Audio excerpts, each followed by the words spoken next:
Mga kababayan, kamusta po? Si Kamanong po, nagbabalik na naman po muli para po magkomento po sa inyo dito po sa Tambayan mga kababayan.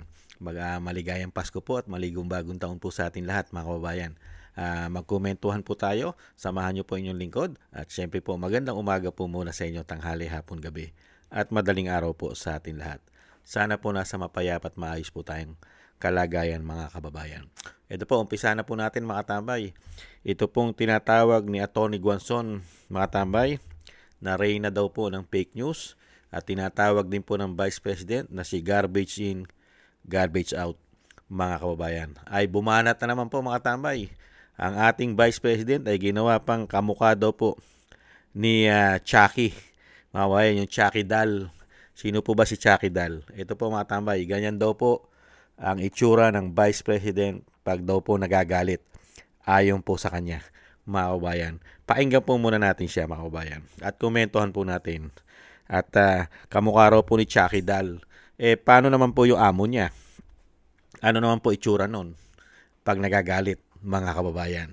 Ito po, pakinggan po muna natin ang kanyang sinasabi. Set up po natin. Ano ba yan? Wait lang mga clear ha. Nahanap ko pa. Kasi magalit siya eh. Mag-iba ulit yung itsura niya. Wait lang ha. Tingnan niyo yung itsura niya dito ha. Parang ganito eh. Share ko lang. Ba? Nagsasalubong ang kilay eh. Yun oh. Parang ganyan oh.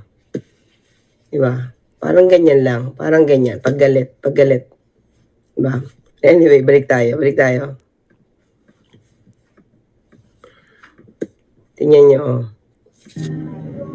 Oh, di ba? Mga clear, tingnan nyo dito, oh. Parang yung pinakita ko kanina sa inyo. Bakit? Di ba? Bakit? Magbabago ba yung ugali niya kung Christmas o hindi? Oh, definitely, mahinahon yun eh. Kahit hindi Pasko, mahinahon pa rin. Kahit hindi Pasko, hindi nagme-meltdown. Kahit hindi Pasko at maraming bashers, hindi nagmumura. Hindi nagbabanta ng buhay. Diba? Mukhang hindi talaga magbabago kasi ugali niya yun. Makaka-clear. Diba? Pero yan po mga tambay. Ang kanya pong banat mga tambay. Napakabait daw po. Hindi raw po marunong magmura. Hindi po ba? Hindi po ba ang demonyo nagpipretend pong anghel? Hindi po yata alam ni Jose Castro yon. Ang mga demonyo po ay nagpipretend, nagpapanggap pong mga anghel. Hindi po ba ang demonyo ay anghel din? Hindi po ba? Dati po silang anghel na nagpakasama. Kaya po kayang-kaya po nilang magbait-baitan. Ipakita pong mabait sila sa kapwa-tao. Pero ang mga ginagawa, doon mo malalaman kung totoo bang mabait ang taong ito na hindi marunong magmura. Pero maaga pa lang, amoy alak na. Ayon po sa Vice President, maaga pa lang, amoy alak na. At meron po bang napakabait na hindi marunong magmura?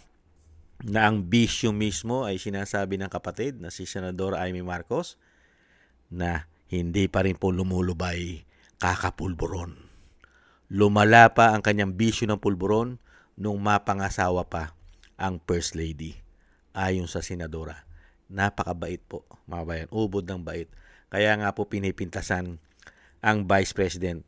Dahil daw po pag nagalit ang Vice President, ay ganito daw po ang itsura, mga bayan. Kamukha raw po ni Chucky Doll, mga kabayan. Yung lagi po natin napapanood sa mga horror movie. Hindi po ba? Ito po ang Vice President eh. Yan po ang beauty ng Vice President, mga kabayan. Pero pag nagalit daw po, ayon kay garbage in, garbage out, ganyan na raw po. Ganyan po ba talaga, mga kabayan? Ito nga po mga tambay, hindi pa nagagalit eh. Oh. Ito, hindi pa galit. Hindi pa po galit yan. Pero maayos po kay garbage in, garbage out po ang itsura niyan. Hindi pa po galit yan, mga kabayan. Yan po ang Yan po ang kanyang hinahangaang beauty, mga kababayan. Hindi pa galit, mga kababayan, ay napakaganda na po ng kanyang hinahangaan. Yata na amo, mga kababayan. Yan po yata ang beauty ng binagoongang Pilipinas, mga kababayan. Hindi na po ganito. Hindi na po ganyan ang kailangan beauty sa Pilipinas. Dahil po iba na po. Bagong Pilipinas na po, mga kababayan. Ganyan na po ang kailangan, mga kababayan. Tigas po ang pintas sa Vice President, pero yung kapintasan naman po ng kanyang pinagtatrabahuhan at ang kanyang ginodiyos yata umano, ang tingin niya po yung napaka-anghel, napakababait, hindi marunong magbanta, hindi marunong magalit, at hindi marunong magmura, mga kababayan. At ito naman po ang iniidolo niya, mga kababayan, na ubod naman po ng bait. Ubod daw po ng bait niyan, mga tambay. Hindi raw po marunong magmura. Hindi marunong magbanta ng buhay, mga kababayan. Totoo po ba, mga kababayan? Totoo po ba sinasabi ni garbage in, garbage out sa lahat ng kanyang mga tinuran? Yan po ang bago pong Pilipinas. Ganyan na po ang mga tao na kahit po hindi galit ay talagang mga mukhang anghel po, mga kababayan. Napakagaganda po ng pagkatao at malinis na malinis po ang mga pagkatao po ng kanya pong mga amo, mga kababayan. Kaya nga po hahangaan po natin ang tagapagsalita dahil ubod niya pong pinintasan kung paano po magalit ang isang Vice President. Ang Vice President po, ang itsura po, pag nakaayos po ang Vice President, ay ganyan po ang itsura. Pag daw naman nagalit, ganito naman daw po ang itsura. Ayon po kay Claire Castro, mga kababayan. Ganyan po. Desperada na po. Yata ang tinatawag po na reyna ng mga fake news ni Atty. Guanzon.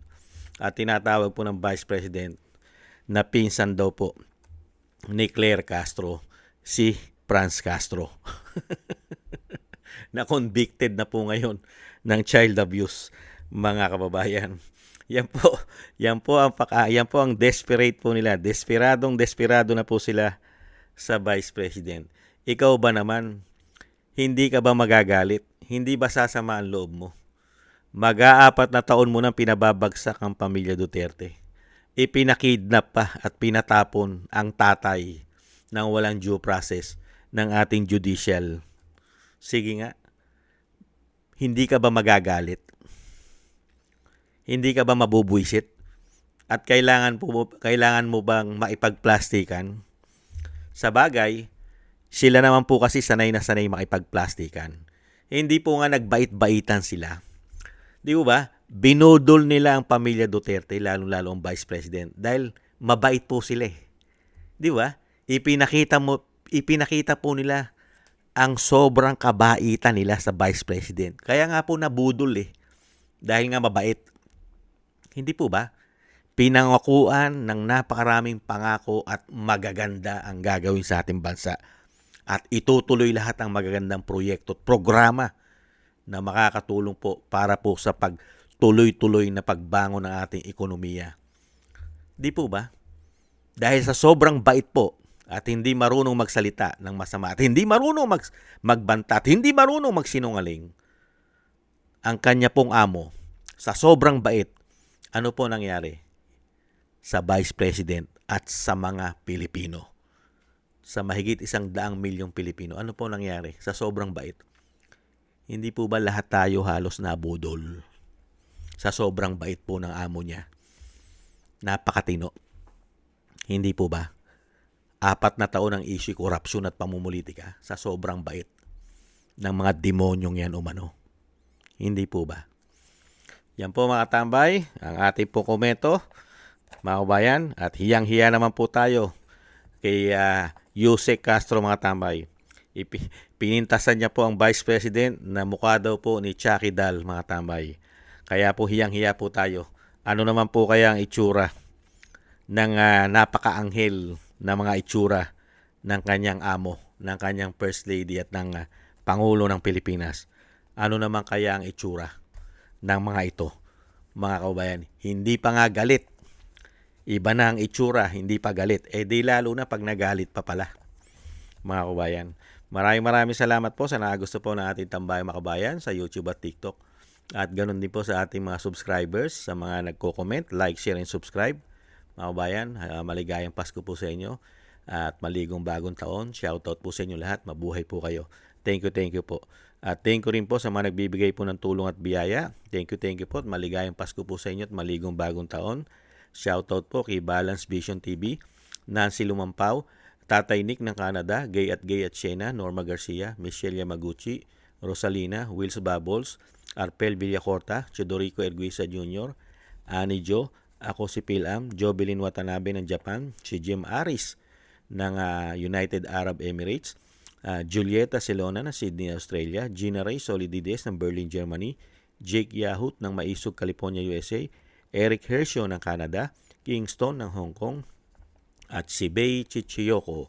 Thank you po sa inyo mga kababayan. Ingat po kayo, lalong-lalo po sa inyo pong mga paggawa, mga kababayan. Ingat po.